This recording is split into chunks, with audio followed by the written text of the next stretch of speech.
പ്രതിഷേധക്കാരെ തത്സമയം നിരീക്ഷിക്കുന്ന FRS ക്യാമറകൾ, AI സാങ്കേതിക വിദ്യയോടുകൂടിയുള്ള FRS ക്യാമറകൾ, ഈ ക്യാമറകൾ ഫേഷ്യൽ റെക്കഗ്നിഷൻ വാനുകളിൽ സ്ഥാപിച്ചുകൊണ്ട് ഇത്തരം വാനുകൾ ഡൽഹിയിലെ ഈ സമര സ്ഥലത്തുകൂടി അങ്ങോട്ടും ഇങ്ങോട്ടും പോവുകയും ഈ സമരപ്പന്തലിന് ചുറ്റും ഇത് സ്ഥാപിക്കുകയും ചെയ്തിരിക്കുന്നു.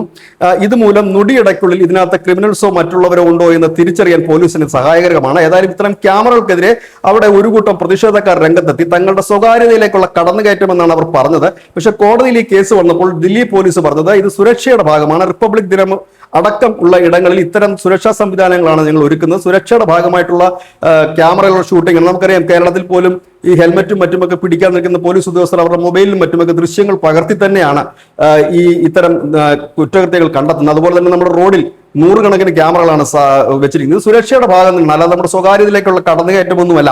കാരണം ഈ എല്ലാത്തിനും ഒരു പരിധിയുണ്ട്, ഒരു നിയമമുണ്ട്. ഏതായാലും അത് വിലപ്പോയില്ല.